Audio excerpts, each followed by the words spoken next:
ये अंडा खाना कौन धर्म है?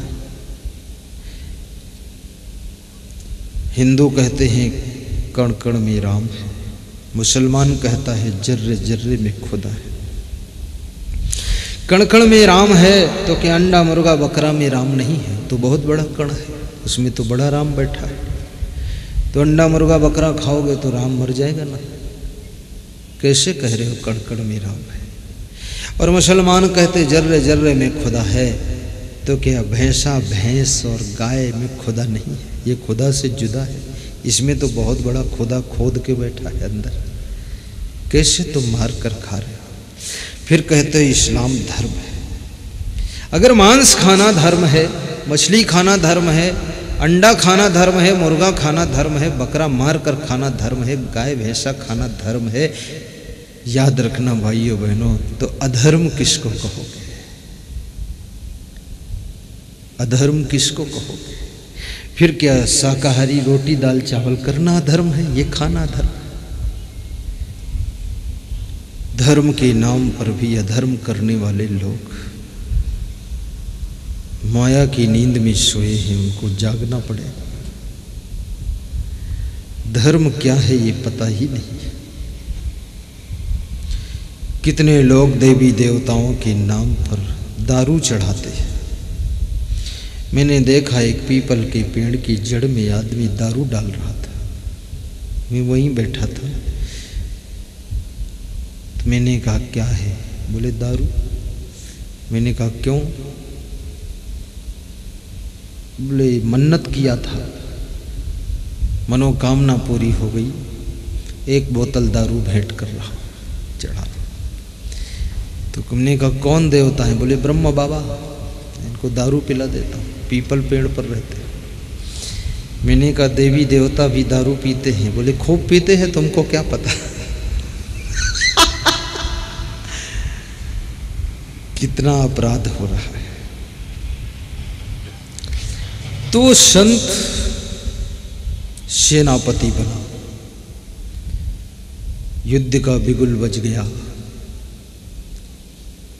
सेनाएं सुसज्जित होकर अस्त्र शस्त्र लेकर युद्ध करने के लिए बॉर्डर पर सीमा पर पहुंच गई। दोनों देशों की सीमा पर एक मंदिर था।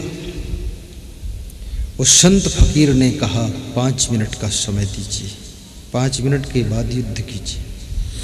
ये मंदिर के देवता से मैं पूछ लेता हूं युद्ध करूं कि न करूं, युद्ध में हमारी जीत होगी कि हार होगी। यदि देवता बताएगा हार होगी तो युद्ध नहीं करेंगे, वापस लौट चलेंगे, हंसते हंसते राज्य दे देंगे। अगर देवता कहेगा युद्ध करो, जीत आपकी होगी, तो युद्ध प्रारंभ हो जाएगा। वो मंदिर में गया, संत फकीर इधर सैनिकों के दिल में धड़कन बढ़ गई कि देखो क्या होता है। 5 मिनट के बाद मंदिर से निकल कर आया, ध्यान पूजा करके। बोले देवता ने 1 रुपया का सिक्का दिया और कहा इस सिक्का को आकाश में फेंक दो। ये सिक्का अगर सीधे गिरेगा तो जीत होगी, युद्ध करो, और सिक्का उल्टा गिर गया तो हार होगी, युद्ध मत करो, राज्य सौंप कर वापस जाओ। सिक्का जब आकाश में फेंका, सबके प्राण आकाश में लटक गए कि क्या होगा। देखो सिक्का किधर को गिरता है। जमीन पर सिक्का गिरा तो देखा वो सीधा गिरा है। संत फकीर नाच उठा, सैनिक कूद पड़े कि जीत अपनी होनी है, क्योंकि देवता ने सिक्का दिया है, चलो युद्ध शुरू करो। पूरे साहस के साथ, आत्मबल के साथ, मनोबल के साथ युद्ध प्रारंभ हो गया।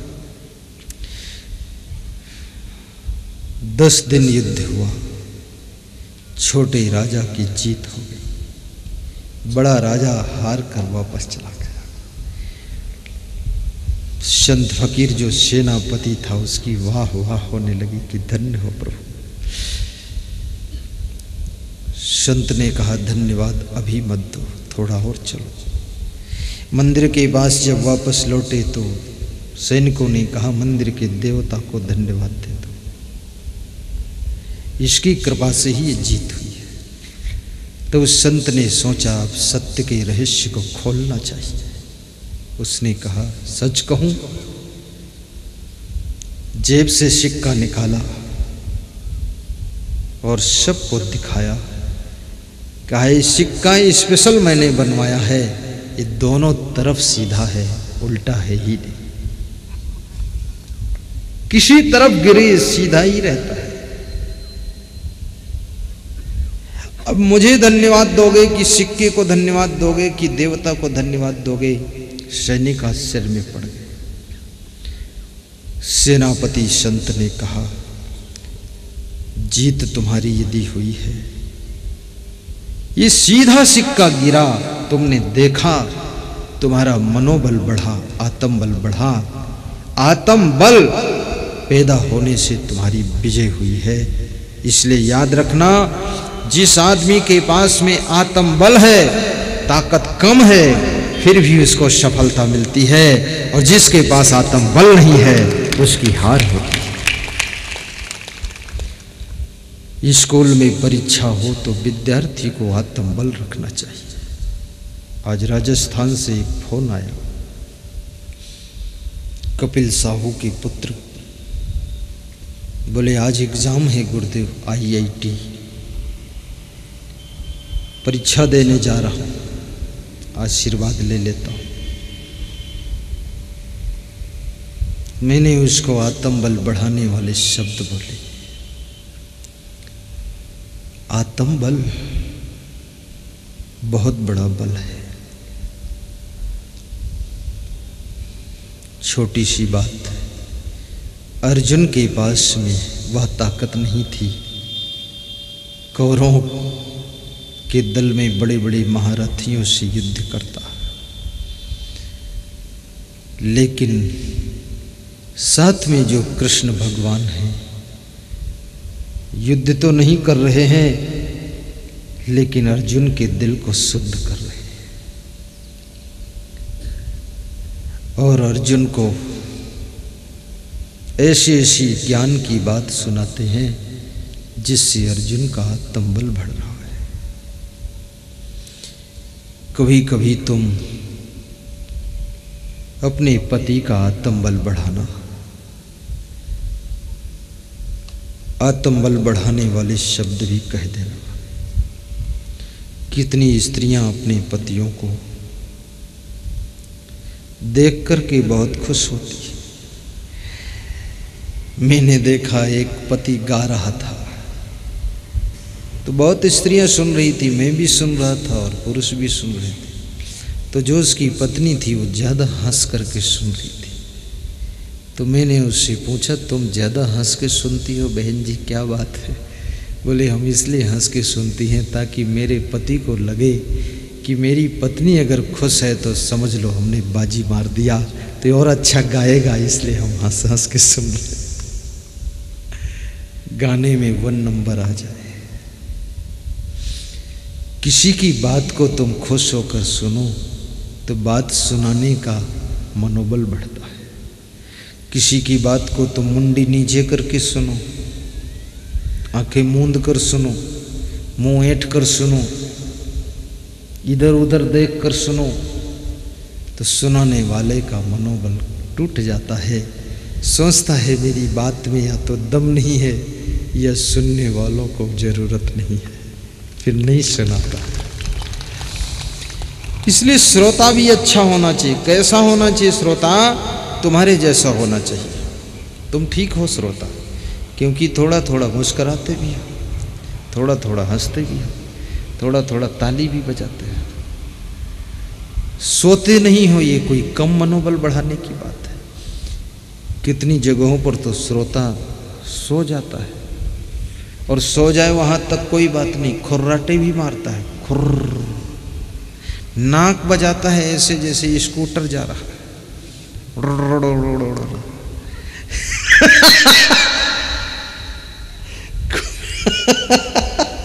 खूब नींद आती है। और जिसको सब जगह नींद आए, खाते समय नींद, नहाते समय नींद, सत्संग सुनते समय नींद,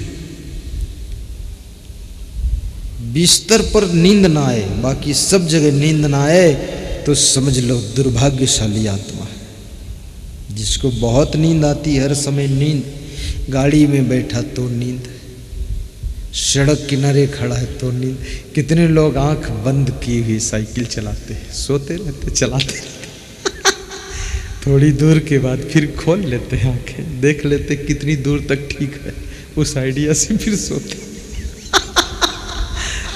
कितना सोओगे, मत सोना। श्रोता की भी क्वालिटी अच्छी हो, श्रोता के बैठने का ढंग, हंसने का ढंग, मुस्कुराने का ढंग, ताली बजाने का ढंग वक्ता के मनोबल को बढ़ा देता है, और वक्ता के बोलने का ढंग, उसकी एक्टिविटी, क्रियाकलाप श्रोता के मनोत्साह को बढ़ा देती है। दोनों से रिश्ता है। आत्मबल नास्ति चा आत्म समम बलम। कभी कभी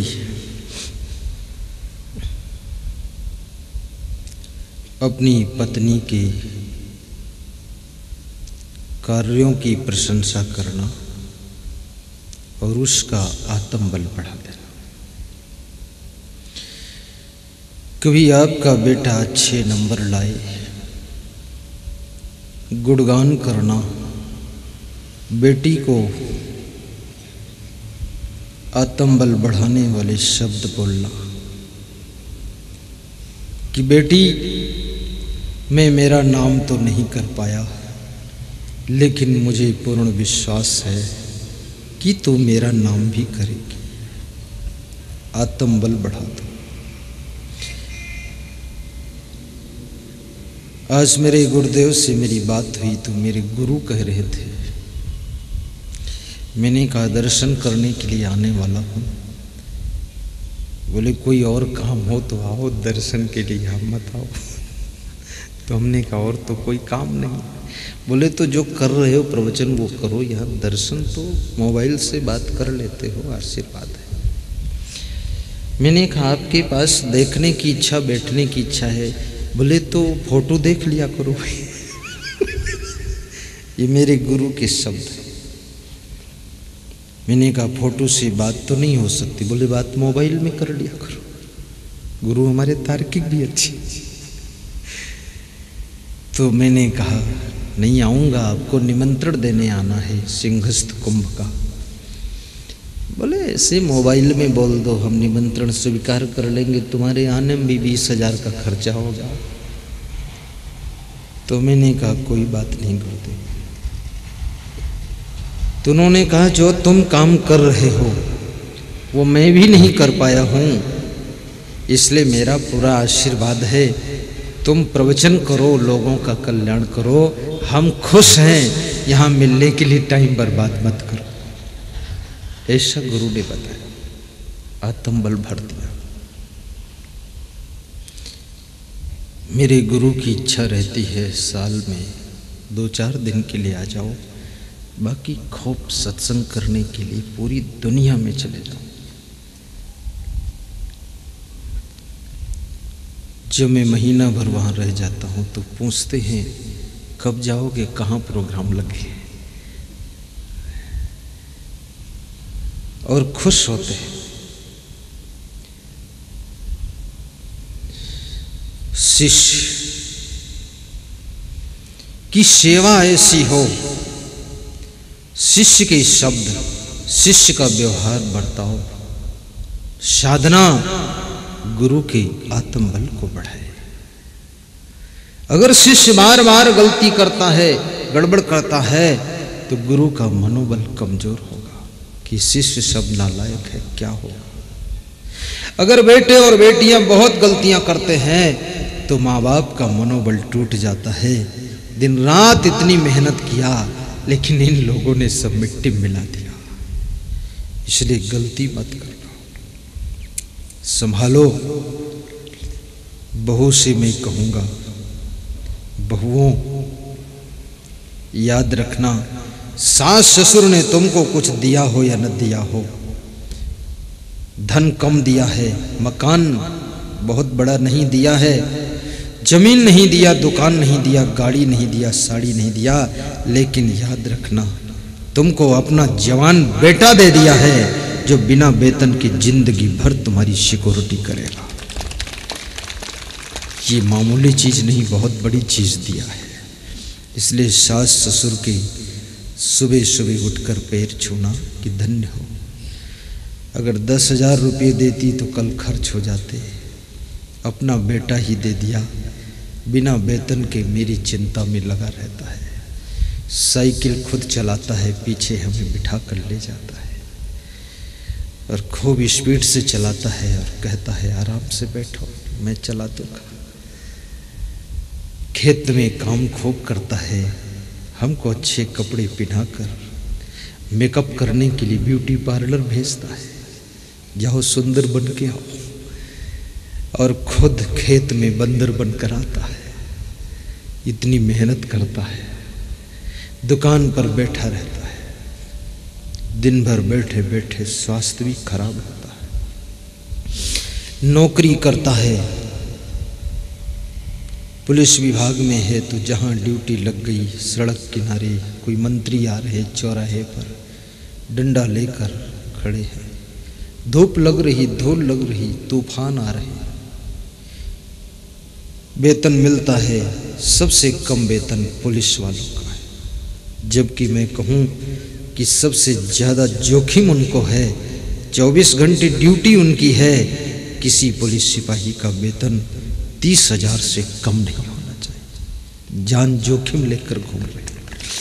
अभी मैं गृह मंत्री से बोलने वाला हूँ, दोनों गृह मंत्री हमारे प्रेमी हैं, राम सेवक पैकरा और अजय चंद्राकर, कि इनका वेतन बढ़ा दो अपने काल में थोड़ा, क्यों महाकाल बने हो इनके लिए।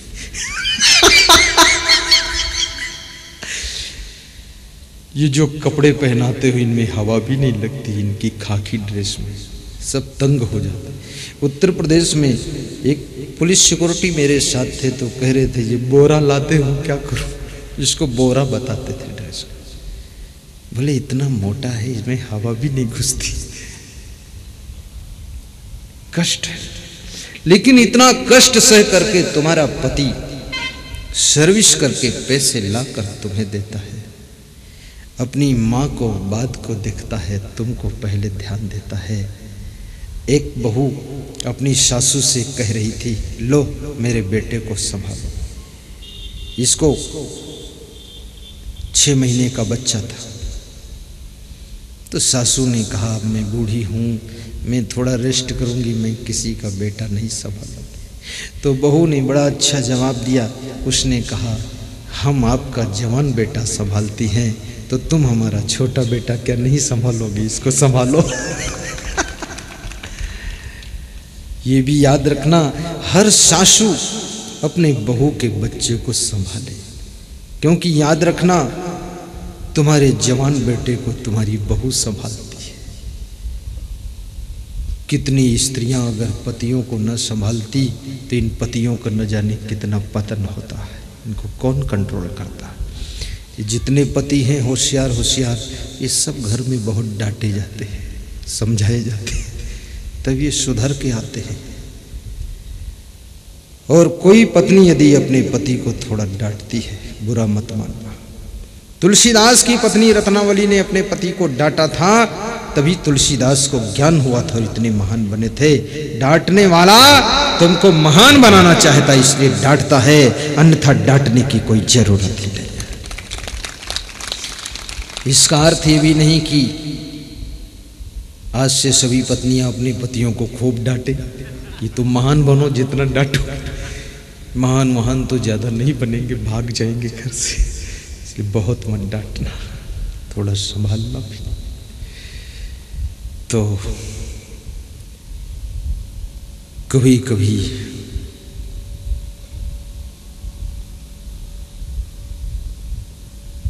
मुख्यमंत्री के मनोबल आत्मबल को बढ़ाने वाले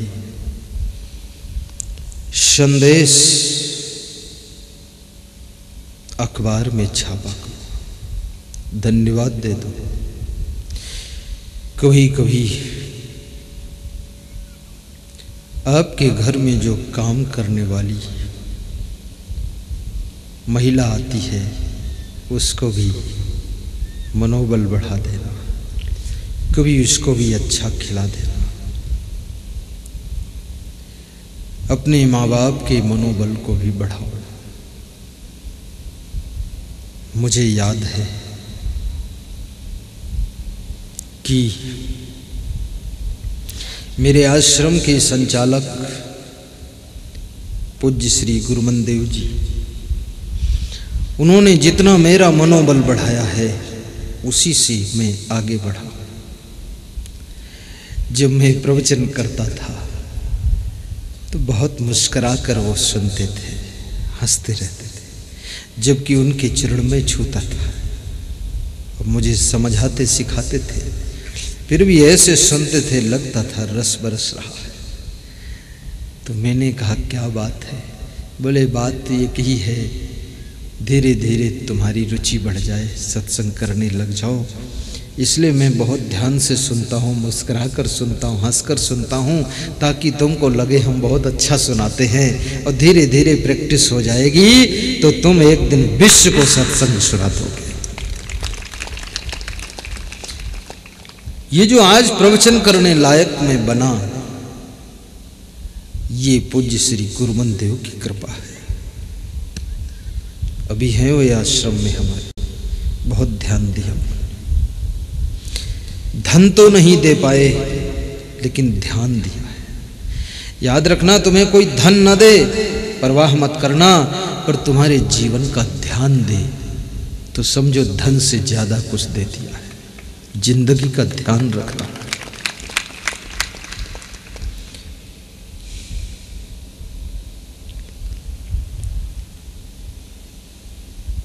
विद्यार्थी जीवन आत्मबल का जीवन है। कितने विद्यार्थी मैथमेटिक को देखकर घबरा जाते हैं और रोते हैं और कहते हैं कि गणित बड़ी दुखदाई है, अब मेरी आफत आई है। मैथमेटिक को भी डरो मत, चाहे लॉग हो या टेक्नोमेंट्री हो या कोई भी क्वेश्चन हो, अत से रगड़ करे जो कोई, अनल प्रकट चंदन से हो। क्यों नहीं समझ में आएगा? मैं जब पढ़ता था तो सबसे पहले ये टेक्नोमेंट्री मुझको बड़ी टफ लगी, टिपिकल लगी। Sine theta plus cos theta बराबर कोसक थीटा। तो मैंने कहा यार थीटा फीटा क्या होता है, क्योंकि गांव का विद्यार्थी वहाँ फंस गया जाकर थीटा फीटा में। तो एक महीने तो समझ में नहीं आया और वो टेक्नोमेंट्री का टॉपिक पूरा हो गया। तो मैंने संकल्प लिया इसको पूरा मौखिक हल करना है, बिना कलम कागज के। तो ट्यूशन लगाया और मन लगाकर पढ़ा। पूरी टेक्नोमेंट्री मौखिक हल करता था। 10 में 10 नंबर उसमें आते थे। संकल्प में बहुत बड़ी शक्ति होती है। कितने लोग शास्त्री की डिग्री है, प्रथमा मध्यमा की डिग्री है, आचार्य की डिग्री है, फिर भी संस्कृत के 100 श्लोक बोलने में हिचकिचा जाते हैं। लेकिन जिनके पास मनोबल है, आत्मबल है, संकल्प बल है, हजारों श्लोक स्पीड से बोलते चले जाते हैं। अभी मुझे एक संस्कृत का विद्वान मिला, मैंने उससे कहा 5 श्लोक सुनाओ गीता के, तो उसने फटाक से सुना दिया। तो मैंने फिर उसको 22 श्लोक सुनाया। मैंने कहा मैं सुनाऊं तुम सुनो और बताओ मेरे में गलत तो नहीं है, क्योंकि मैं तो प्रथमा आचार्य और शास्त्री किया नहीं, मैं तो ऐसे ही अपने ढंग से सीखा हूँ। तो मैं जब बोला तो उसने कहा आपका उच्चारण मेरे से भी ज़्यादा क्लियर है, बहुत साफ है। इंग्लिश बोलो या हिंदी बोलो या संस्कृत बोलो, लेकिन आपका उच्चारण साफ होना चाहिए। प्रोनंस वो इंप्रेसिव होता है। जय हो। बंद हो गई आवाज, कोई बात नहीं, रेस्ट करो, चालू हो जाएगी। कम करो नहीं फूट जाएगा।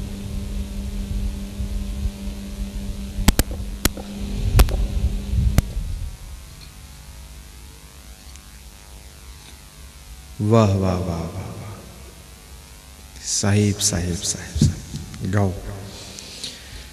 तुम ही मेरे मंदिर, गाओ माताओं बहनों, गाइए, कोई शर्म की बात नहीं। तुम ही मेरी पूजा, तुम ही देवता हो, तुम ही देवता हो, तुम ही मेरे मंदिर, तुम ही मेरी पूजा, तुम ही देवता हो, तुम ही देवता हो। तुम्हें देख कर के एक ख्याल है कि जैसे फरिश्ता दरस दे रहा है। तुम्हें देख कर के ये ख्याल कि जैसे फरिश्ता दरस दे रहा है। कोई मेरी आँखों को देखे तो समझे कि तुम मेरे क्या हो, कि तुम मेरे क्या हो। कोई मेरी आँखों को देखे तो समझे कि तुम मेरे क्या हो, कि तुम मेरे क्या हो। तुम ही मेरे मंदिर, तुम ही मेरी पूजा, तुम ही देवता हो, तुम ही देवता हो। जिधर देखता हूँ नजर तुम्हीं आते, सभी भक्त साधक तेरे गीत गाते। गीतों की माला की रचैया तुम्हीं हो, जीवन की नैया के खेवैया तुम्हीं हो।